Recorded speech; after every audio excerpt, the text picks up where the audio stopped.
Hello sir, magandang hapon. Bali, ito po yung DIY kit nyo po. Ito po yung board niya. Ano po? So, turo ko din yung connection niya. Ano po?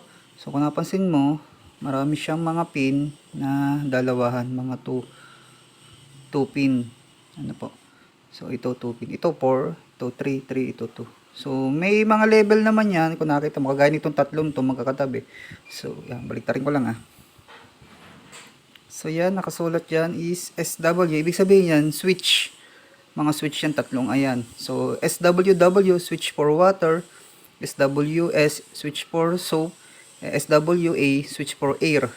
Ano, or yung blower. Ano, so, air kasi yung sinulit ko dati dyan eh. Ano, dito sa kabilang part, pag binaliktad mo, so, nakita mo to, may nakasulat dyan, LEDA, may plus minus, ano. So, LED ng button para sa air or yung channel 3, yung blower. Then, LED para sa soap, then LED para sa yung W para sa water. Ano, so lagi magkakatabi po. Ito namang isang to, itong tatlong magkatabi to, yung air, soap at water. Ito naman yung sa relay. Ano po? So pakita ko pa yung connection. Ano po? So may kasama po itong tatlong relay at tatlong buttons. Ano po? So ito po yung relay natin. So tatlo pong gato marireceive nyo. Ang saksakan po kasi nito ay 2 pin, dalawang wire. So 2 pin, ibig sabihin dalawang wire siya. So yan.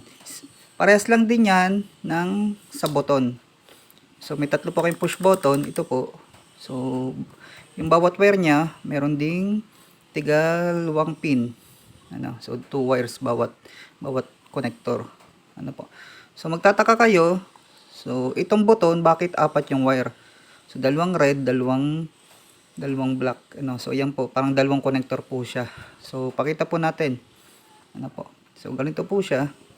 Yung connection niyan ay para dito sa switch at para sa LED.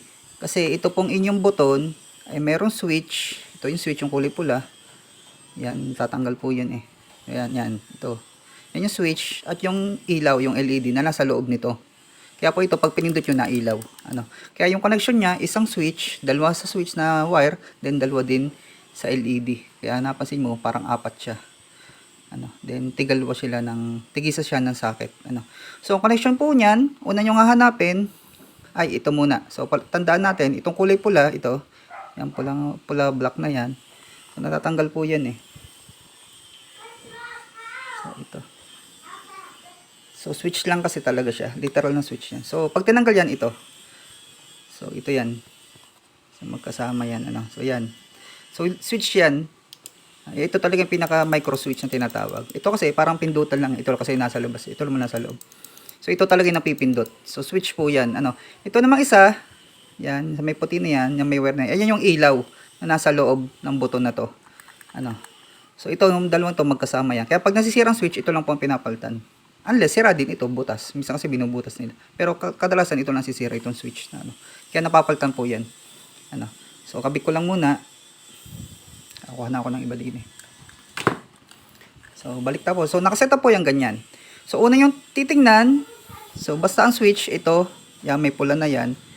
Then, yung isang wire, ay LED. So, ang ginagawa ko, para hindi, kasi pwede po sila magkabaliktad eh, doon sa board, kasi pares naman sila ng dulo eh. So, wag po tayo magkakabaliktad dyan. Ano, masusunog yung board. So, ang connection po natin, dapat isa sa switch at isa sa LED. Ano. So, for example, itong ilalagay nyo sa water. Itong button na to.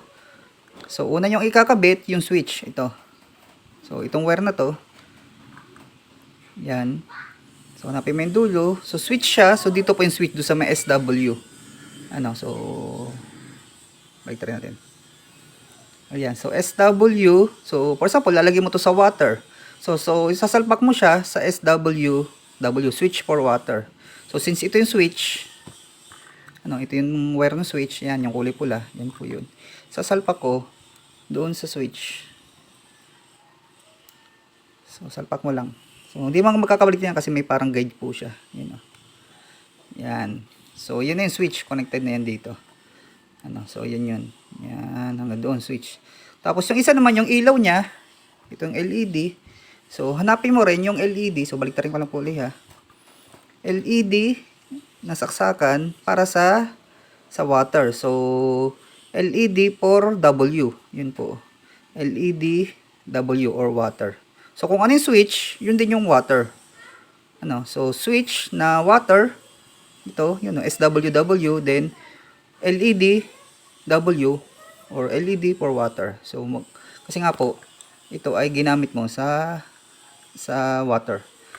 So saksak ko lang po dito. Ayan. So ganun po yung connection yan, dalawang yan. Ano, so switch at LED. So wag po magkakamali ha, kasi magkakapareha sila ng saksakan eh. Baka itong LED maisaksak mo dito, baka yung switch maisaksak mo dito. Kasi pare-pare silang 2 pin. Ano po.